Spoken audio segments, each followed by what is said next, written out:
धन्यवाद आपको, आपके भाई आदिल राजा का सलाम पहुंचे। वादे के मुताबिक शाहीन भाई साहब के साथ मैं हाजिर हूं। आप हाँ आज आज का प्रोग्राम लेके। अस्सलाम वालेकुम sir, welcome to the show sir. जी।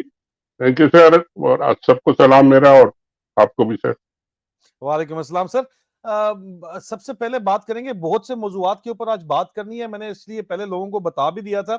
एक तो सबसे पहले अहम तरीन मामला है कि सीक्रेट डॉक्यूमेंट्स आईएसआई के, मैंने वैसे उसको रीडेक्ट करके थोड़ा बहुत जो है लीक किया है, लेकिन उसमें जिन अफराद के नाम है उनसे मेरी बात हुई है बाकायदा तौर के ऊपर।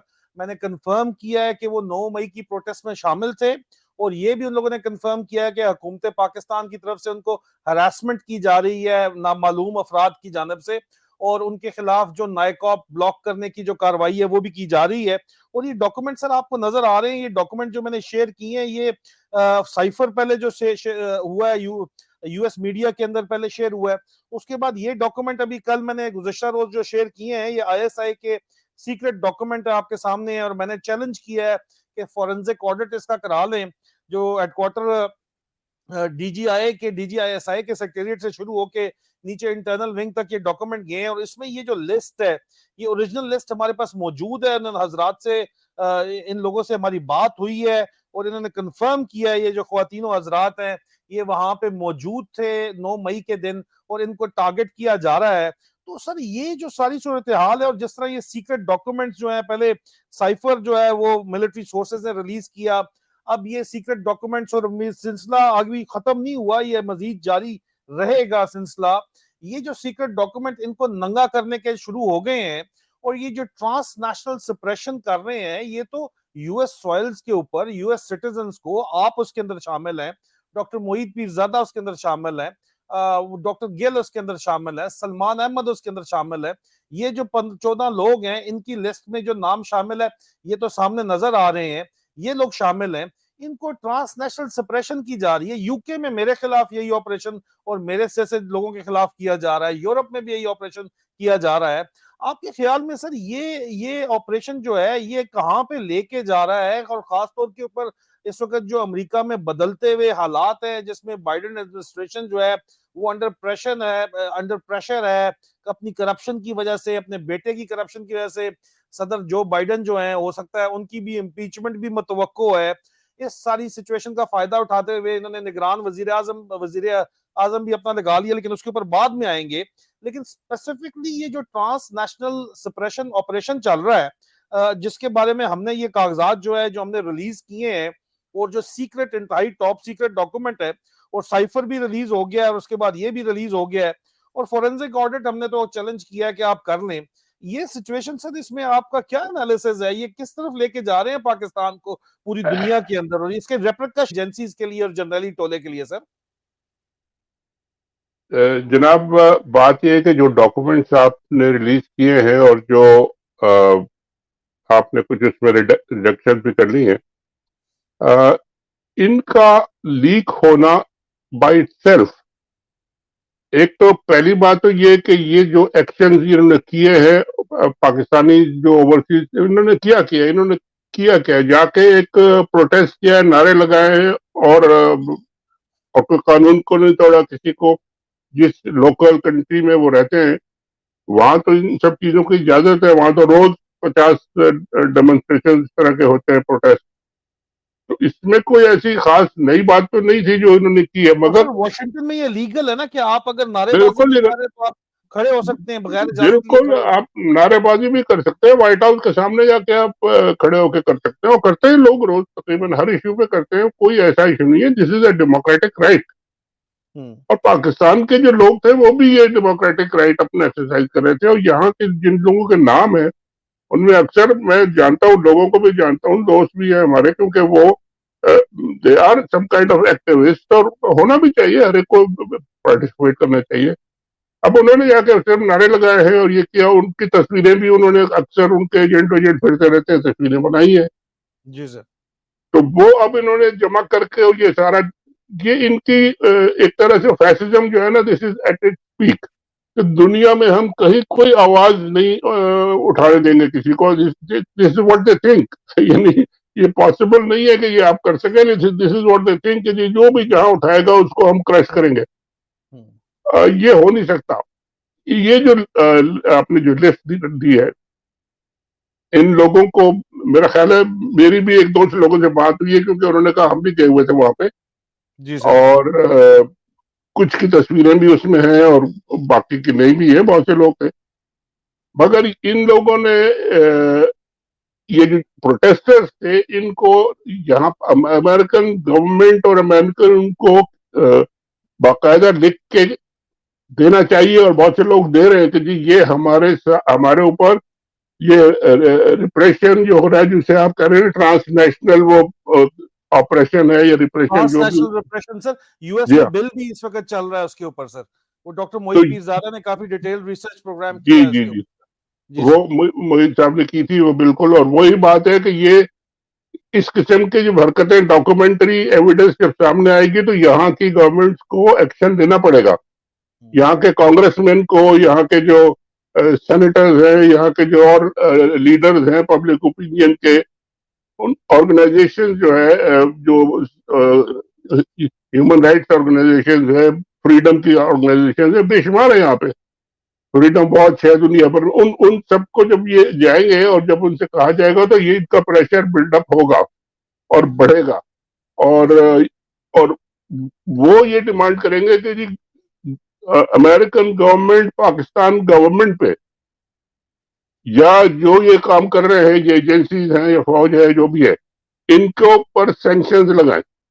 और यही एक सबसे बड़ा डर है इनको, कि अगर उन पे किसी छोटी मोटी सैंक्शन भी लग गई, तो उनको बड़ा नुकसान होगा फिर। और ये कोशिश कर रहे हैं कि जी दबा दे लोगों को। क्या आप क्या करेंगे आप अगर इनका नाइकॉप कैंसिल भी कर दें? ज्यादातर लोग तो ये अमेरिका में रहते हैं, और अमेरिका सर वो फैमिली ट्री निकाल के फिर उनके पाकिस्तान में रिश्तेदारों को भी उठा रहे हैं, तंग कर रहे हैं, उधर से फोन करवा रहे हैं। और फिर प्रॉपर्टीज अगर खरीदी हुई है आपने पाकिस्तान में, तो वो बेच नहीं सकेंगे नाइकॉप अगर आपका बंद हो जाता है तो। फ्री ट्रेवल, लेकिन ज्यादातर लोग पाकिस्तान से जान छुड़ाने वाले चक्कर में सर। लेकिन उसके साथ साथ ये एक एंगल ये है, ये बदमाशी जो ये कर रहे हैं, एक ये एंगल है जो फैशिज्म कर रहे हैं, एक ये एंगल है। दूसरा सर एंगल एक आर्मी जो है वो एक, पहले इंटरसेप्ट ने कहा कि जी मिलिट्री सोर्सेज ने हमें, उन्होंने कंफर्म किया कि साइफर लीक करके दिया है, पूरी दुनिया को पता चल गया, कंफर्म हो गया कि जी वो अमेरिकन ख्वाहिश के ऊपर पाकिस्तान के मीर जाफर और मीर सादको ने काम करवाया था। अब सर ये सीक्रेट आईएसआई के डॉक्यूमेंट लीक हो रहे हैं, और आईएसआई जिसके ऊपर चुप है, गुग्गू है, बहुत शदीद टेंशन मची हुई है इस वक्त आईएसआई के अंदर के सीक्रेट डॉक्यूमेंट किस तरह लीक हो रहे हैं। क्योंकि वैसे नॉर्मली अगर कोई ऑफिसर स्पेसिफिक करे तो वाटर मार्क होते हैं, ये सिस्टम पे हार्ड कॉपीज इनकी लीक हो रही है बाकायदा तौर के ऊपर। और सर ये आपको क्या बताती हैं, अंदरूनी मामलात जी जी, किस चीज की इंडिकेशन देती हैं सर? सर ये इंडिकेशन इस बात की है कि अंदर के लोग जो बैठे हैं ना, वो खुद इन फैसेस, जो इनकी एक्टिविटीज है, ये जो कर रहे हैं, जो कुछ ये पाकिस्तानी के खिलाफ और आम लोगों के खिलाफ, उससे वो सख्त तंग है। लेकिन वो इस वक्त फंसे हुए हैं, तो वो अभी ओपन खुल के बात नहीं कर सकते, मगर वो प्राइवेटली और सीक्रेटली सबकी हेल्प कर सकते हैं। और हेल्प उनकी यही है कि जी ये सीक्रेट डॉक्यूमेंट लीक हो गया, अब आप ढूंढे कहाँ से लीक हुआ है। या तो कहें कि जी गलत है डॉक्यूमेंट, या ये कहें कि जी ये जो एक्शन की आप बात कर रहे हैं, जो ये हमने नहीं किया। वो सबको नजर आ रहा है कि जी आपने किया है, आप कर रहे हैं, उनको फोन आ रहे हैं, उनके जो पाकिस्तान में जो रिश्तेदार हैं उनको फोन, उनसे कांटेक्ट कर रहे हैं, वो डरा रहे हैं, धमका रहे हैं, तो ये सारा हो रहा है। और तो इंटरनली आपको ये मजीद अभी और बहुत से डॉक्यूमेंट्स तरह के मिलेंगे, कि अंदर जो लोग बैठे हैं जी सर। वो सख्त तंग है। बिल्कुल। वो मौका ढूंढ रहे हैं, कोई एक उनको अपॉर्चुनिटी मिले, कोई एक मौका मिले, ये एक। और जिस तरह के काम ये कर रहे हैं, उसमें कोई ना कोई बड़ा ब्लेंडर ये करेंगे, और जल्दी करेंगे। तो ये सारी चीजें फिर सब सामने आ जाएंगी कि जी ये कौन हमें करा रहा था और क्यों करा रहा था। बाकी ये पॉलिटिकल एक्टिविटी है, नारेबाजी है, लोग सपोर्ट करते हैं, अपोज करते हैं।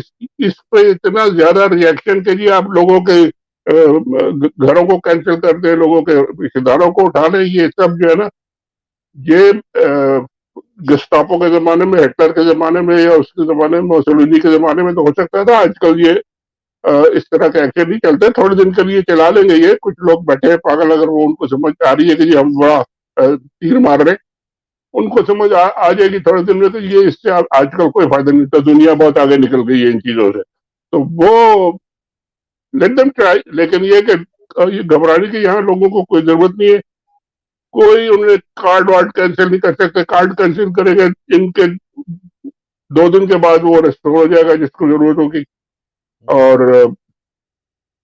Well they are exposing themselves, अपने आप को वो एक्सपोज कर रहे हैं कि जी इतने वीक है हम कि जी हम लोगों को एक नारा नहीं बर्दाश्त कर सकते, हमें क्या होगा उसके साथ, तो ये और ऑर्गेनाइजेशन के इंटरनल डिफरेंसेस किस तरह बिल्कुल खुल के सामने आ रहे हैं, सीक्रेट डॉक्यूमेंट्स लीक पे लीक हो रही हैं sir. This is what I am saying कि लोग आपकी जो हेल्प करेंगे वो इसी तरह करेंगे कि वो अंदर के डॉक्यूमेंट बाहर निकालना शुरू कर देंगे, और वो ये लोग पब्लिकली एक्सपोज होते जाएंगे, और फिर आप देखें आखिर जाके कुछ ना कुछ इसका असर इंटरनली भी होगा, वो भी ढूंढ रहे होंगे कि जी किसने लीक किया है, क्या है, किसी गलत बंदे को पकड़ लेंगे, किसी गलत ऑफिसर को वो चार्ज लगा देंगे, कुछ करेंगे, मतलब ये सारी चीजें जब जल्दी जल्दी इस तरह के काम होते हैं तो आपसे ब्लंडर मेजर मिस्टेक्स भी होती हैं, और ये लोग इतने वो अक्लमंद नजर नहीं आ रहे जो कुछ इन्होंने किया है अब तक, वो थोड़े दिन का ही है मेरा ख्याल है, बहरहाल वो मैं आसमा जहांगीर ठीक कहा करती थी सर, इसका मतलब है हम उनको बड़ी मुखालफत उनकी करते थे। सर आगे चलते हैं, जो अमेरिका में इस वक्त जो बाइडेन प्रेशर में आए हुए अपनी करप्शन, बेटे की करप्शन की वजह से, उनकी मर्जी से ही हुई थी, ये इन्होंने जिलानी साहब का नाम दिया था इंडियन मीडिया ने as a caretaker prime minister. Jalil Jalani साहब को लेके इंडियन मीडिया ने बहुत ज्यादा उसको उठाया, मुबारकबादें भी हो गई फॉरेन सर्विसेज ऑफिसर्स की तरफ से।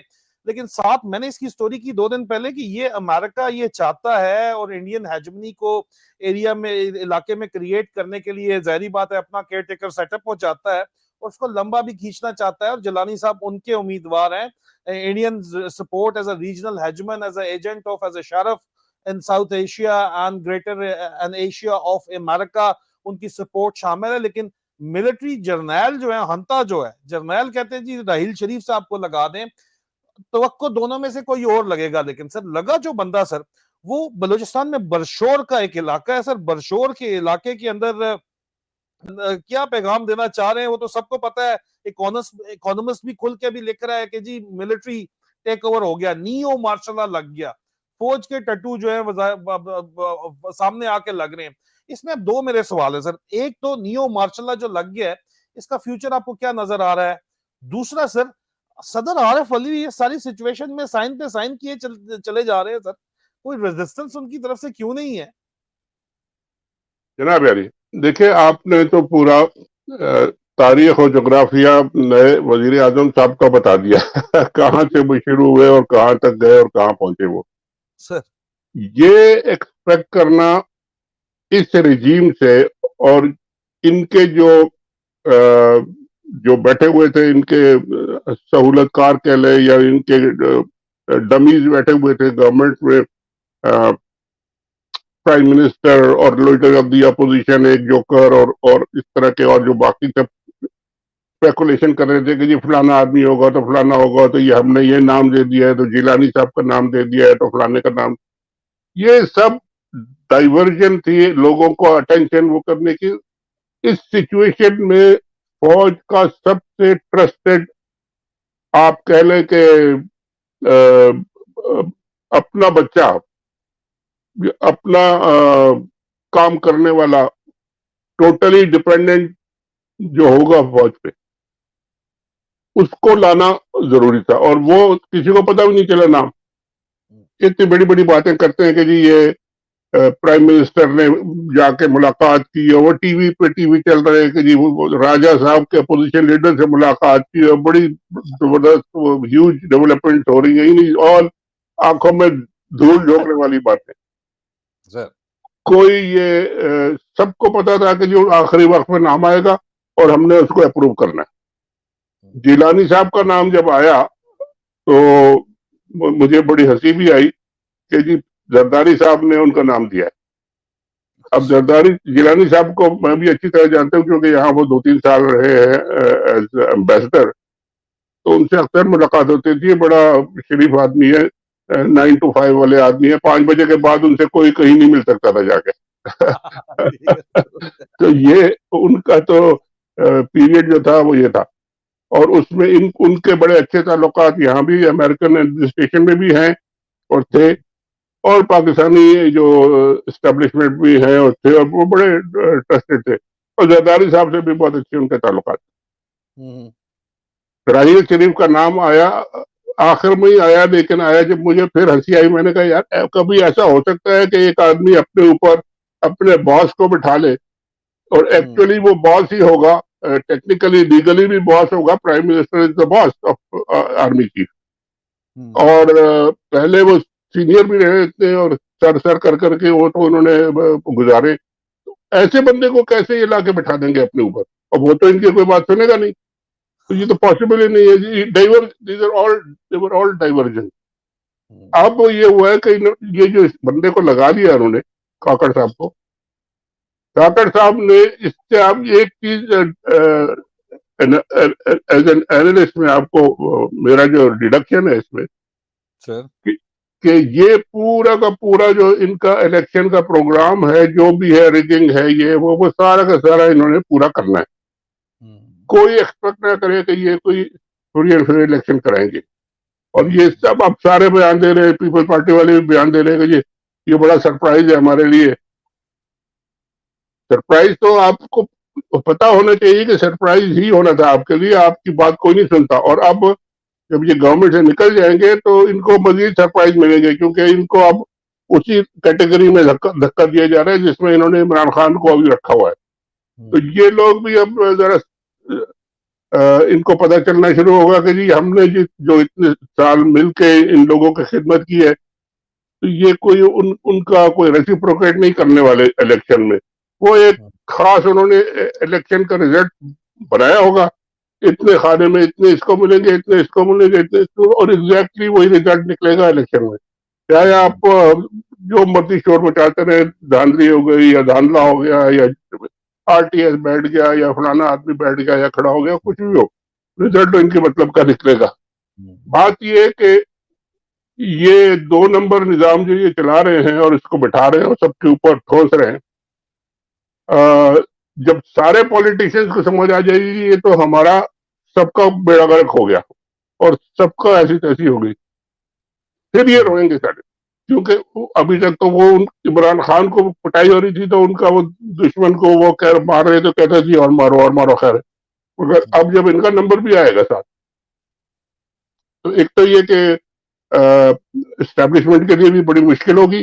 सारे पॉलिटिशियन अगर मिल गए तो फिर इनको हैंडल करना, इन सबको मिलो संभालना मुश्किल है। लेकिन पॉलिटिशियंस ने अभी अपना मेच्योरिटी दिखानी है, अभी अपने आप को ग्रो करना है कि जी हम सोच रहे हैं बैठ के हम कि ये जो कुछ हो रहा है और ये सब सिविलियंस और पॉलिटिशियंस के साथ अब जो होगा तो उसको हमने कैसे अपने आप को प्रोटेक्ट करना है। और मेरा ख्याल है उनको करना पड़ेगा, क्योंकि ये तो पूरा का पूरा टेक ओवर, जैसे आप कह रहे हैं ना neo martial law, direct martial law ही है जी। नियो वियो की बातें तो वैसे ही कहने को है, क्योंकि वो तो कौन सा प्राइम मिनिस्टर और कौन सा लीडर ऑफ द अपोजिशन और क्या बना दिया, जो हुक्म दे दिया। ड्रामा लगाया हुआ ना आगे सर। मार्शल लॉ होता कि खुद दफ्तर में चीफ मार्शल एडमिनिस्ट्रेटर बैठ जाता, अभी पीछे से चल तो मार्शल लॉ रहा या पार्शल लॉ अभी भी पीछे हर एक बंदे के पीछे पीछे कोई ना कोई अफसर बैठा होगा कुर्सी के पीछे। तो वो तो कोई ऐसी अजीब बात नहीं है, कोई सरप्राइजिंग बात नहीं है, वो ऐसे ही होता है। वो आप ये देखें कि जी कितने सालों से ये ट्रेडिशन पता नहीं क्यों है, मुझे नहीं समझ आती। जो भी प्राइम मिनिस्टर हो, जो भी चीफ मिनिस्टर हो, उसके पीछे एक मिलिट्री सेक्रेटरी हर वक्त बैठा होता है फौजी। और क्या काम है उसका, मतलब है कि लेकिन वो हर चीज में, सीक्रेट मीटिंग में, पॉलिटिकल मीटिंग में, पार्टी मीटिंग में भी बैठा होता है। सर वो असल में वजीर आजम को कंट्रोल करने के लिए आर्मी चीफ से 1-to-1 होता है, डीजीआईएसआई से 1-to-1 होता है, वो वजीर आजम को कंट्रोल करने के लिए वहां पे बैठा हुआ होता है। उनको कोई जासूसी करने की, कोई और कुछ करने की, किसी के पीछे कोई चीजें मालूम करने के लिए कुछ जरूरत नहीं है उनको। उनका बंदा तो हर चीज में हर जगह बैठा होता है खुद ही, और ये कोई उसको चैलेंज नहीं करता, कोई उसको रोकता नहीं है कि भाई इस जो मिलिट्री सेक्रेटरी के नाम से क्यों हमारे पीछे लगा हुआ है सारा। खैर ये अब उनको समझ आएगी जब तो कोई ठीक करेगा, वरना इसी तरह चल रहा है। बात ये है कि ये आपको क्लियरली अब नजर आएगा जी इलेक्शन किधर जाएंगे और इन्होंने क्या करना है। और अगर इनसे मैरिज नहीं हुआ, ये जो नए साहब है काकड़ साहब ने, तो खैर क्या करना है, करना तो पीछे वालों ने, इनसे अगर मैरिज नहीं हुआ तो इलेक्शन फिर आगे जाता जाएगा, और आगे बढ़ता जाएगा। ये इलेक्शन की डेट उसी वक्त आएगी जब ये टोटली ये समझेंगे, कॉन्फिडेंट हो जाएंगे कि जी हम सारा कुछ मैनेज कर सकते हैं। और ये मेरा ख्याल है एक थोड़ा सा पॉलिटिशियंस के पास एक टाइम है, एक ब्रीदिंग स्पेस है जिसमें अपने आप को वो ऑर्गेनाइज कर ले सब मिलके कि ये सारा हमारी लड़ाई जो है ये अब एक इनके साथ सबकी इकट्ठी लड़ाई है। ये आपस में अब इमरान खान और नवाज शरीफ वगैरह की लड़ाई नहीं रही, ये हम सब मिलके इनके साथ लड़े। अच्छा, इसमें सर सवाल ये कि नवाज शरीफ ने वापस आना था, ये जो आसिम मुनीर को इलीगली अपॉइंट करके अल्टीमेट प्लान जो नवाज शरीफ का था, वो प्लान तो हवा होता नजर आ रहा है। छोटे भाई साहब कहते हैं अगले महीने आ जाएंगे, अगले महीने आ जाएंगे, अभी भी कह रहे हैं अगले महीने। हालांकि मुंह के ऊपर उनको लोग कह रहे हैं कि कोई नहीं आने वाले वापस। अब वो आएंगे तो जेल जाएंगे, और वो अंदर से तो खुश ही है, लेकिन कहते हैं कि मेरे से ज्यादा अब सर घटाई और बेशर्मी की इंतहा आप ये देखें कि वो कहते हैं कि मेरे से ज्यादा अच्छा एस्टेब्लिशमेंट को पसंद जो बंदा है वो कोई रहा ही नहीं है, एस्टेब्लिशमेंट से मेरे सबसे ज्यादा करीबी तल्कात है। मतलब एक लिमिट होती है खुशामदी की भी, या जीएसपी की, देखे नीचे बड़े बड़े लेटने की। ये बड़े अब सर, बड़े तो जी इसमें जी से नवाज शरीफ साहब जो है वो आपको, वो तो इस तरह के काम नहीं करते, ये टू हिज क्रेडिट, वो इस चले तरह वो का काम नहीं करते। आप वो पता नहीं भाई उन, है उसका, लेकिन वो नहीं करते। तो वो आपको वो वापस आते हुए नजर आते हैं सर नवाज शरीफ? नहीं नहीं नहीं, सवाल ही नहीं होता। वो तो उनके भाई जो थे, वो तो आखिरी वक्त तक एक कार्टून में देख रहा था सोशल मीडिया पे कि वो आ, बूट पॉलिश और ब्रश लेके हाथ में खड़े हुए कह रहे जी अब मैं जहां से जा रहा हूँ कोई रह तो नहीं गया जिसकी मैंने जो जिसके यही अभी बात बूट बूट गंदे हो। है, बिल्कुल सर, बिल्कुल उनको वो हमेशा इसी तरह के रहे हैं, और उनको यूज करके लोग टिश्यू पेपर की तरह फेंक देते हैं, और अभी अभी भी यही हुआ है।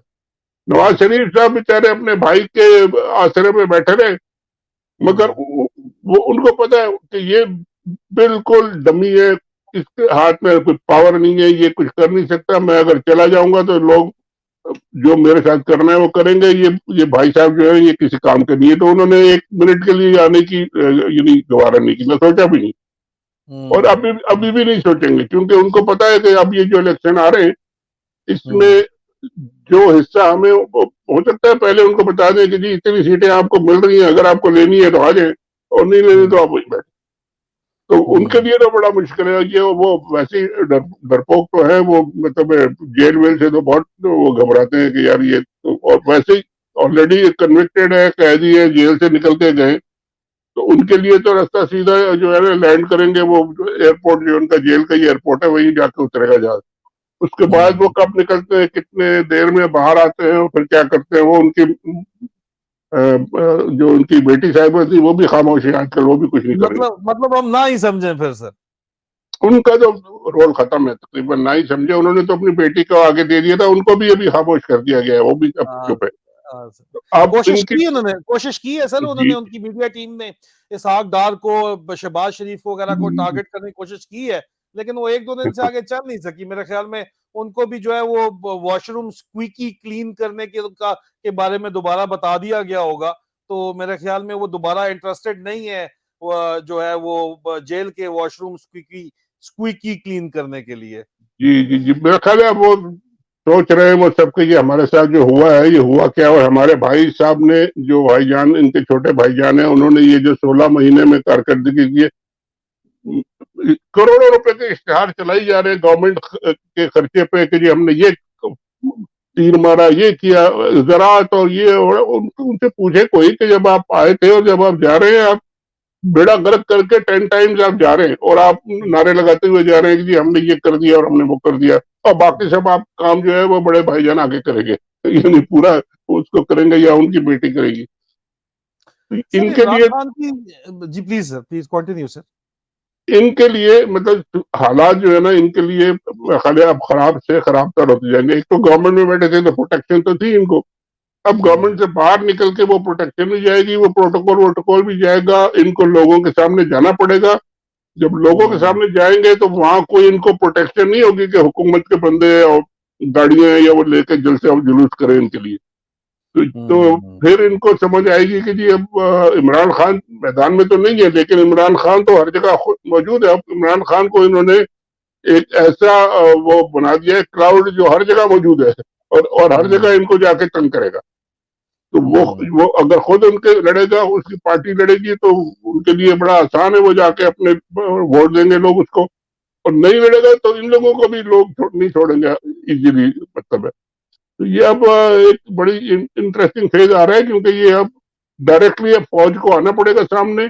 और इस तरह के ये जो काम कर रहे हैं, जो लोगों को ये कार्ड कैंसिल कर दो तो पासपोर्ट कैंसिल कर दो तो फलाना कर दो, ये सब बातें आजकल की दुनिया में नहीं चलती। आजकल आपके पास अमेरिका में तो अगर आपके पास पासपोर्ट भी नहीं है, कार्ड भी नहीं है, कुछ भी नहीं है, आप अमेरिका पहुंच गए और आप जाके कहेंगे जी मेरे साथ ये हो रहा है, तो वो आपको असाइलम खड़े खड़े दे देते हैं।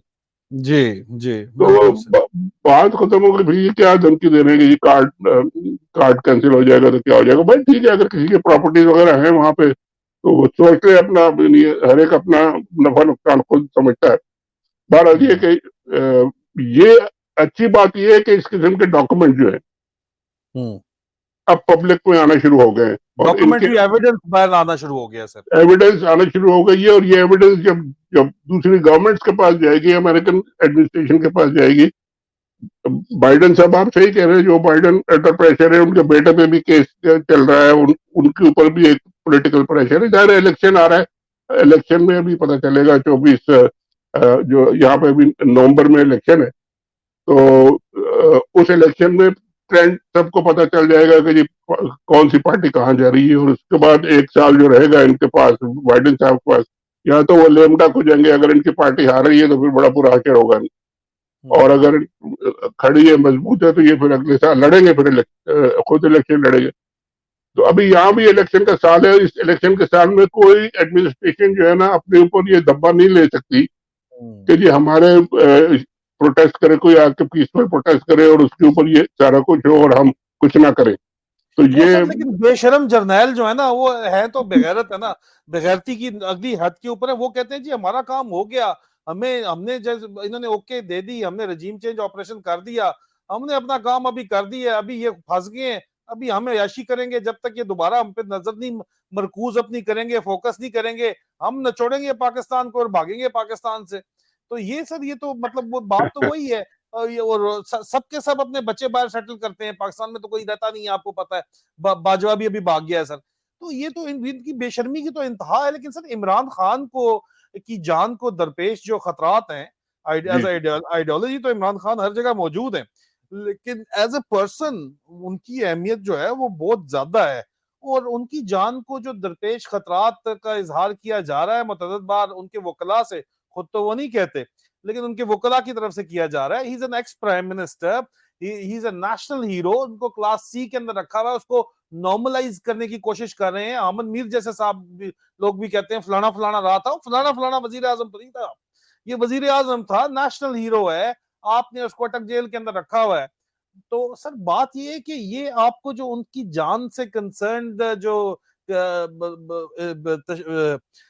इजहार लोग कर रहे हैं, जो फिक्र है, उसमें आपको कितनी ज्यादा जो है वो नजर आती है, उसके अंदर के आपको वैलिडिटी नजर आती है?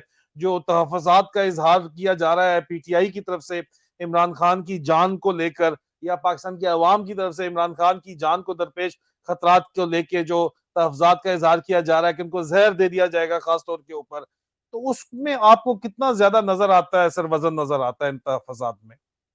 देखिए, सबसे इम्पोर्टेंट बात इस वक्त जो है पाकिस्तानी पॉलिटिक्स के लिए और सारी पॉलिटिकल पार्टीज के लिए और सबके लिए वो यही है कि इमरान खान को कोई फिजिकल हार्म ना पहुंचे।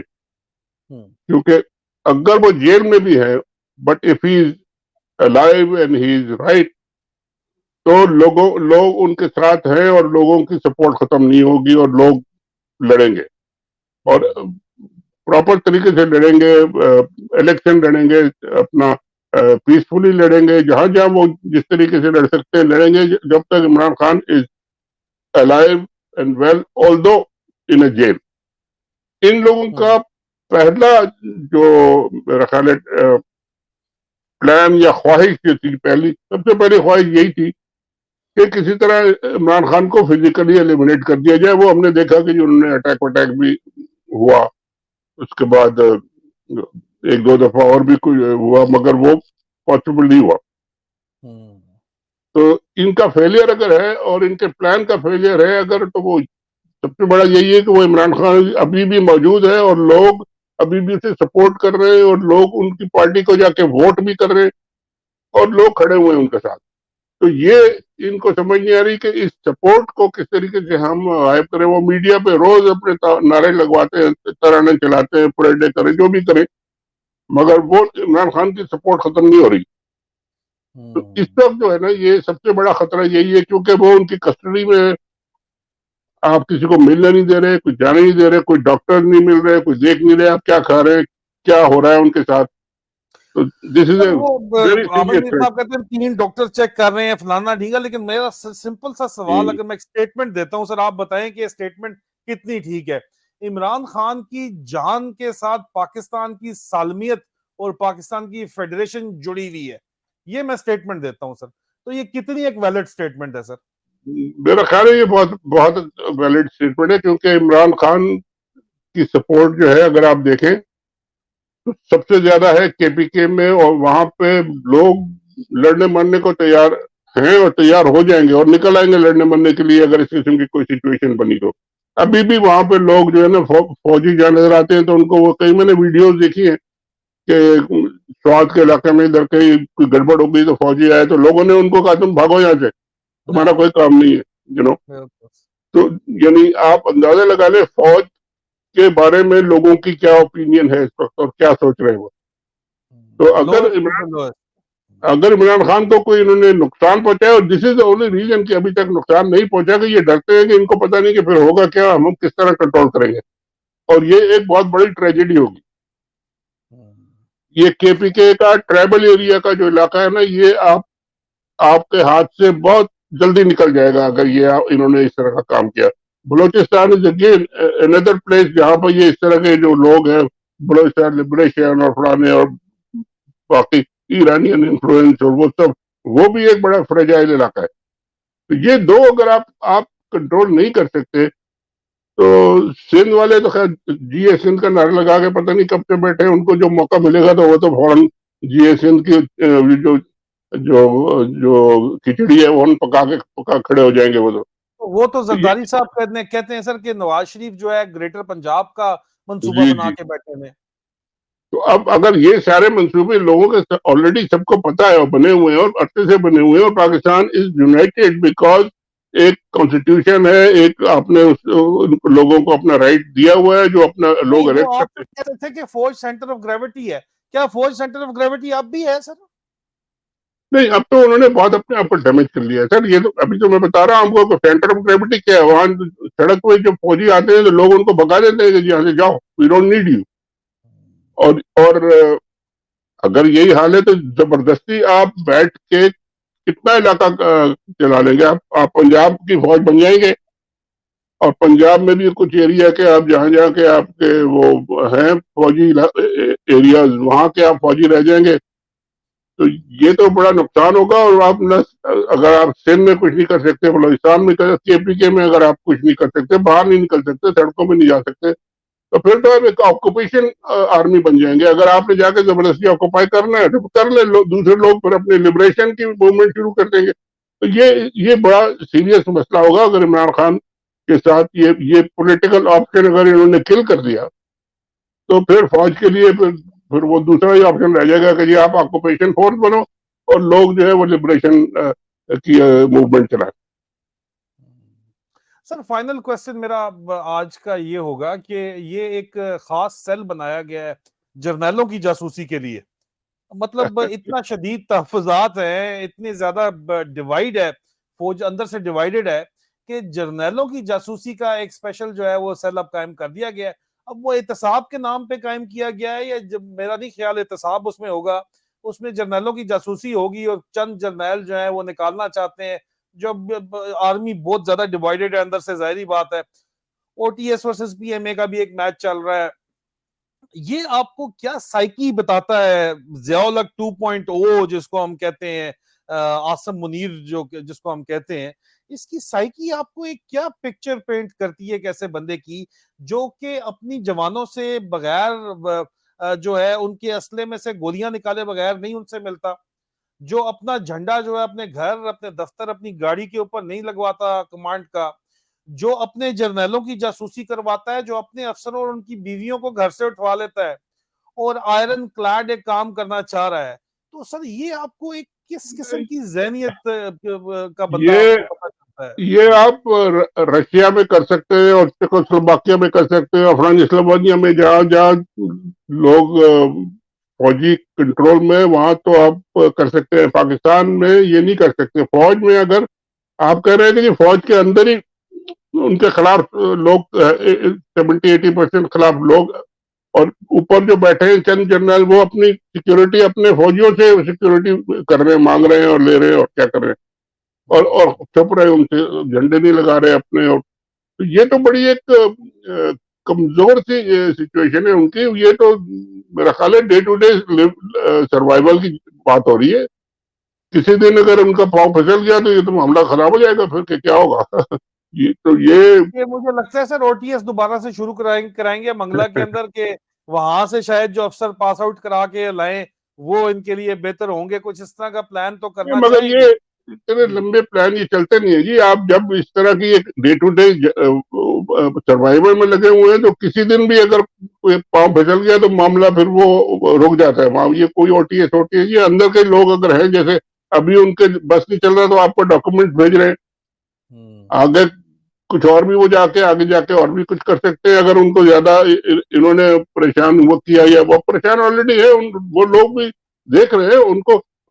देखिए फौज के जो जूनियर रैंक है, उनको आपका ख्याल में ये जो जो इन्होंने महंगाई और ये जो इन्फ्लेशन और पेट्रोल की प्राइसेस और गैस की प्राइसेस और बिजली की, वो लोग क्या इफेक्ट नहीं हो रहे? सारे के सारे हर चीज तो आर्मी उनको प्रोवाइड नहीं करी, पूरी की पूरी आर्मी को आप सब्सिडाइज तो नहीं कर रहे। तो लोगों में बहुत गुस्सा है, आर्मी के लोगों में भी बहुत गुस्सा है, जनरल में उनके जो ऑफिसर्स हैं उनमें भी बहुत गुस्सा है। मगर ये कि जब तक वो बैठे हैं और जिस दिन को एक पांव स्लिप हुआ तो फिर मामला गड़बड़ होना शुरू हो जाएगा। तो ये इस तरह नहीं चलने वाला। अच्छा फाइनली सर अमेरिका में चेंज ऑफ गवर्नेंस होती है आपको नजर आ रही है? क्योंकि कोई भी कल तक तो कहते हैं सवाल ही नहीं पैदा होता ट्रम्प कामयाब हो जाए, ये जाएगा जाएगा बाइडन, बाइडन इम्पीचमेंट फेस कर रहा है।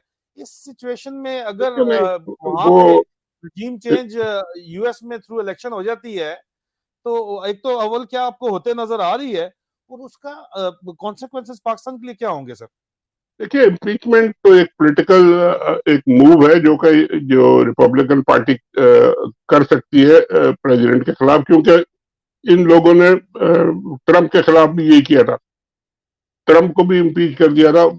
जब क्लिंटन आए थे, क्लिंटन को भी इम्पीच कर दिया था इन लोगों ने। Impeachment is only a game of numbers. जब आपके पास नंबर हो तो वो आप वोट कर देते हैं कि आपको हमने जाओ इम्पीच किया। लेकिन वो पूरा नहीं होता जब तक कि दोनों हाउसेज में वो पास ना हो और बड़ा पूरा, और वो उनके पास भी नंबर नहीं है, इनके पास भी नंबर नहीं है। तो ओके। इम्पीचमेंट का स्लोगन ठीक है, एक पॉलिटिकल स्लोगन है कि जी इलेक्शन आ रहे हैं और उसमें हम डराए लोगों को कि जी ये तो जा रहे हैं, आप हमें वोट दे, इस तरह का ये पॉलिटिकल गेम है। लेकिन बाइडेन साहब अगले साल नवंबर तक तो बैठेंगे, क्योंकि वो प्रेसिडेंट इलेक्ट है। 24 अगले साल होगा प्रेसिडेंशियल इलेक्शन। तो उससे पहले इनका जाना मुश्किल है। हाँ, ये हो सकता है कि इनकी पॉलिटिकल पोजीशन खराब हो जाए तो इलेक्शन में हार जाए वो, तो फिर उनके पास रिपब्लिकन जो है उनके पास, सॉरी, हाउस में नंबर्स आ जाए, वो इम्पीच वगैरह कर दें। लेकिन वो इम्पीच वगैरह भी बहुत मुश्किल है, क्योंकि इम्पीचमेंट के बाद फिर आपके पास वाइस प्रेसिडेंट है। फिर आपके लंदन में तो प्राइम मिनिस्टर बन गए एक इंडियन, यहाँ भी एक इंडियन प्रेसिडेंट बन जाएंगे। ये बड़ा मुश्किल हो जाएगा, क्योंकि अच्छा सर ये जो इस वक्त खौफ का पाकिस्तानियों के ऊपर खौफ का बहुत एक आध शतूंगड़ा जो है दरमियान में छोड़ देते हैं, वो चूहा छोड़े हुए हैं दरमियान में कि जी पीटीआई नहीं आएगी, ये नहीं हो सकता, हो ही नहीं सकता, इमरान खान नहीं आएगा, लोगों को कत्ल किया जा रहा है बाकायदा तौर के ऊपर। मरवत साहब के भाई को जो है जी ब्रदर इन जी। लॉ को कत्ल कर दिया गया, जो अफजल खान मरवत है। ये एक खौफ की फिजा जो कायम की जा रही है, क्या ये कामयाब हो जाएंगे इस तरह पाकिस्तानियों को दबाने में या देखिए ये पीटीआई को खत्म करने में? अभी तो मेरा ख्याल है रिवर्स काम शुरू हो रहा है ना, अब आ रहा है इलेक्शन। ये अभी तक तो इन्होंने दबा के रखा हुआ है और किसी को निकलने नहीं दे रहे, जो निकलता है पकड़ लेते हैं, जो बोलता है उसको बंद शटअप कर देते हैं, मार देते हैं, जो भी करते हैं। अब आ रहे हैं इलेक्शन का टाइम। इलेक्शन का टाइम आएगा तो फिर आपने लोगों को देनी है छूट, लोगों को इजाजत देनी है कि आप जाए, जुलूस निकालें, जलसे करें, इलेक्शन कैंपेन करें। और जब उस सिचुएशन में पीटीआई को ये दबा कर नहीं रख सकते, फिर वो वहां पे पीटीआई के हाँ लोग सर, भी अगर निकल। नवाज शरीफ जो है वो आर्मी चीफ को, डीजीआईएसआई को जलसों में जाके बाजू दिखा सकता है, तो यहाँ तो और भी बहुत कुछ होने वाला है फिर, इसका मतलब है, तो क्योंकि कब वो तक आप ये ड्रामा मतलब कर सकते हैं? अब ये अगर ये कैप जब हटेगा या आप जब ढक्कन हटाएंगे तो सब लोग फिर बाहर निकलेंगे और फिर हर एक अपना अपना गुस्सा जिस पे भी होता है वो निकालेगा। तो ये इलेक्शन तो मुझे नजर नहीं आता कि ये इलेक्शन जल्दी कराएं, मगर अब ये काकड़ साहब आ गए तो देखें काकड़ साहब अब जाहिर है एस्टेब्लिशमेंट की और इस्लामाबाद पिंडी की जिसकी भी लाइन वो चलाएंगे तो 2-4 दिन में बिल्कुल एक्सपोज हो जाएगा कि जी ये कहाँ से इनको ऑर्डर आ रहे हैं और क्या कर रहे हैं और कैसे कर रहे हैं। और करना उन लोगों ने ये सब शक्ल देखते रह जाएंगे डमीज की तरह, ये तमाशाई बन जाएंगे सारे के सारे पॉलिटिशियन जो अब बैठे हैं ना बड़े बड़ी पोजीशन पे, ये सब साइड पे बैठे होंगे कि जी उन किसी के करिए उनकी दरजामन जी कितने ढावा जो होता है ना सिचुएशन वो आ जाएगी इनकी।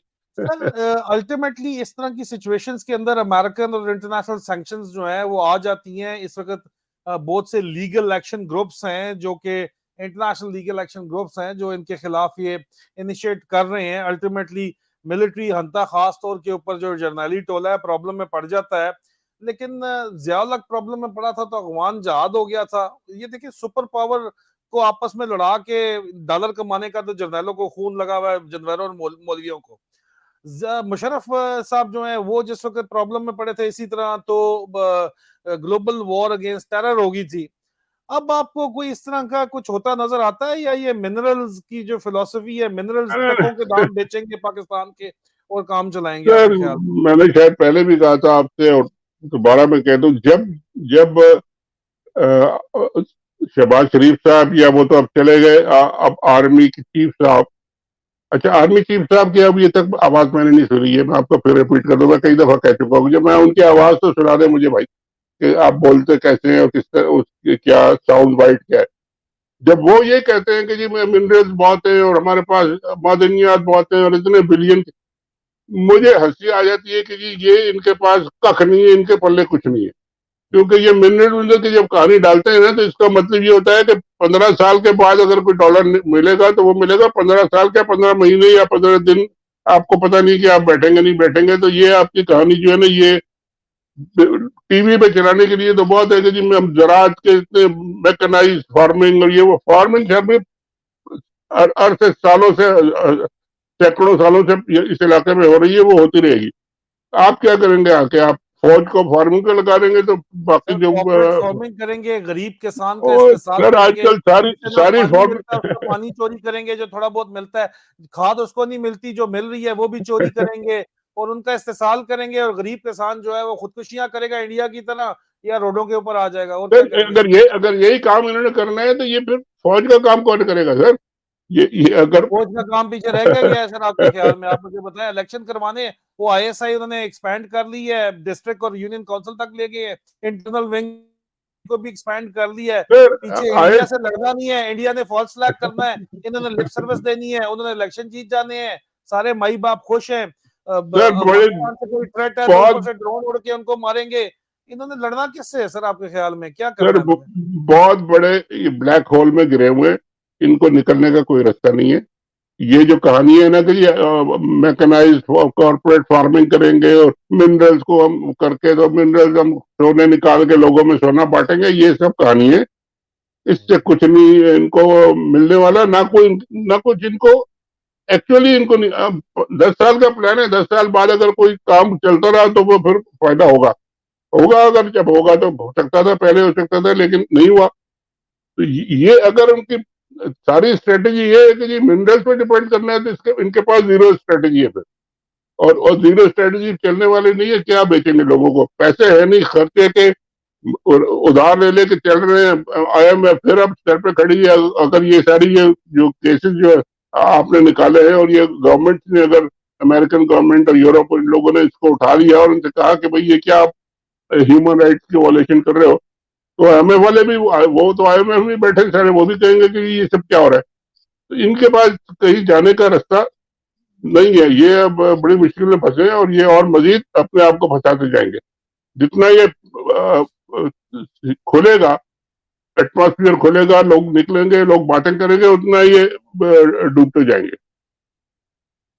ओके सर, अल्लाह करे थैंक यू। सर ऐसा ही हो। आपकी इन कमेंट्स के साथ आज का प्रोग्राम जो है हम खत्म करते हैं कि ये मार्शल्लाह या नियो मार्शल्लाह या पार्शल्लाह का खात्मा बिल खैर होता हमें नजर नहीं आ रहा, इंतहाई खतरनाक इसका खात्मा होता हमें नजर आ रहा है। और देखें ये वक्त बता देगा आपको, बहुत जल्द बता देगा, ज्यादा देर नहीं लगेगी आपको कि जी जी ये जो बनना चाह रहे हैं वो बनते हुए नजर नहीं आ रहे हैं। और आखिर में तमाम ये जितनी मर्जी साजिशें कर लें, ये इनको पता होना चाहिए कि सबसे बड़ा तदबीर करने वाला अल्लाह ताला ऊपर बैठा हुआ है। और अभी तो कौम के अमाल हमारे लगता है इस किस्म के हैं, तौबा कौम ने नहीं की या कौम खुद सीधी नहीं हुई।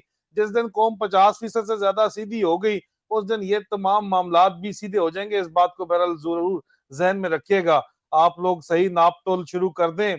आप लोग अपने ईमान के साथ अपने दो दो टकों पे ईमान अगर हमारी कौम ने बेचना छोड़ दिया, तो फिर सर या कॉम्प्रोमाइज करना छोड़ दिया, जी हजूरी छोड़ दी, दोगलापन बेसिकली जो हमारी कौम के अंदर है वो अगर छूट गया और हम बिल्कुल अपने जो है वो ईमान के साथ खड़े हो गए, तो फिर वो दिन दूर नहीं है कि ये बिल्कुल खात्मा होगा और हकीकी आजादी जो है वो हमें मिलेगी। इसके साथ मुझे और शाहीन से भाई साहब को इजाजत दीजिए। इंशाल्लाह बहुत जल्द आप लोगों ओके से सर, दोबारा मुलाकात होती है।